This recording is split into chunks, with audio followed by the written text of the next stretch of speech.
So what are the big guys waiting for? Always having excuses to not commit themselves. That is the situation in which we are. So it's like a turning cycle, a vicious cycle that's going nowhere. So saying that the elephant is not China, the elephant is not Brazil, the elephant is not South Africa, the elephant is not India. What is the elephant? It is EU, or it is the party that is not party of the Kyoto Protocol. No, I actually think that there is a bigger elephant than them. The elephant is the capitalism. And this is not socialist rhetoric. This is the main issue that is behind this non-agreement is capitalism. That's the elephant in the room. And capitalism is so powerful that they can be as a party of the convention and also party of the Kyoto Protocol and allows itself to talk in the voices of developed countries and some developing countries as well. That is how powerful that party is. And I actually assume capitalism as the country number 193 of the convention and the party number 188 of the Kyoto Protocol. It is that powerful. And already bought their ticket to Cancun to be there in the first line to see us failure again. But we are not allowed them to do that. We already said very strongly to that purpose that we would not allow them in Copenhagen, and we will not allow them to get away in Cancun. Here, in the negotiations, capitalism have their very more savage face, the more, the wildest. They said that they cannot commit themselves, developed countries, to a limit of the increase of the temperature of less than 2 degrees, as they said in Copenhagen, because their economies cannot afford it. That's what they said, and they say it from the floor. They cannot afford, but they can afford to see people die. They can afford to see countries disappear from the map. They can afford that. Morally, politically, ethically, can they afford that? But we have to make it clear and open to the world that this is what is happening there. The negotiation is not blocked because China is not saying what they are going to do. China already said what they are going to do. The negotiation is blocked because it's going to be very expensive for their economies to do something wide as the planet is needing. So what are we going to do? Because this sounds really unhopeful. I mean, we are like in a lost situation. Well, we are not. I think that we are not. I have to continue believing that we have to do something. This is a battle that is way worth it to fight it. Way worth it. I don't want to go to my child in 10 years from now and said that I was responsible of this process and I couldn't do nothing, so now Tuvalu is no longer there, or Maldives is no longer there. I don't want to do that. So I have to commit myself, and my country is engaged in having an agreement, as we were engaged in saying no to that agreement that they were proposing that would imply the disparition of islands in the Pacific, specifically, in not longer than 5 years from now. That's the agreement that they want us to take, and that's the agreement that we stop.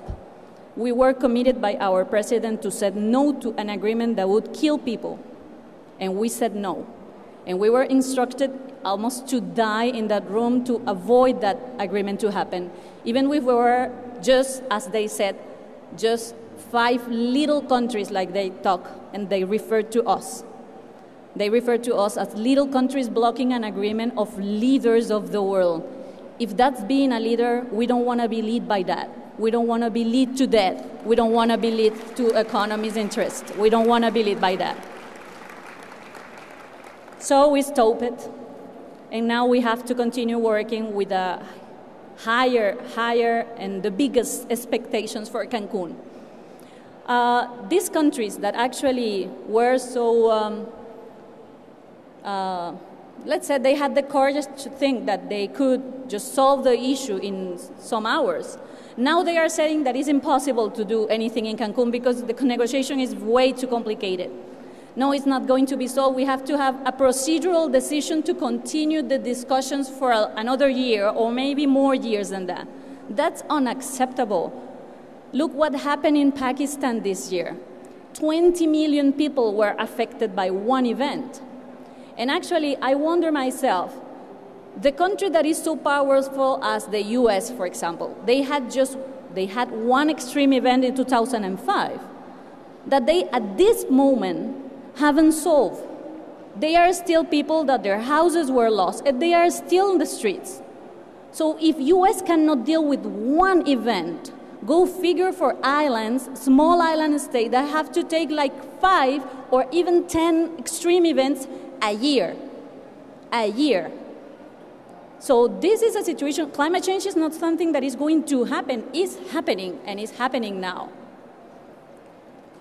So what we are not going to accept. Let me tell you something about markets, mechanisms, and things that can allow them to buy their right to pollute. We are not going to accept that. No one that is powerful enough and rich enough to buy their right to contaminate. And that's not a good way to go.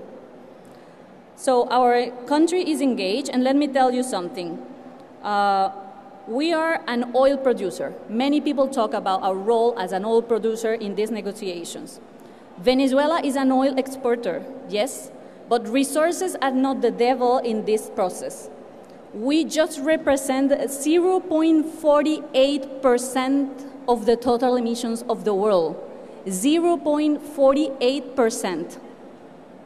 US oil consumption a day is 20 million barrels of oil a day.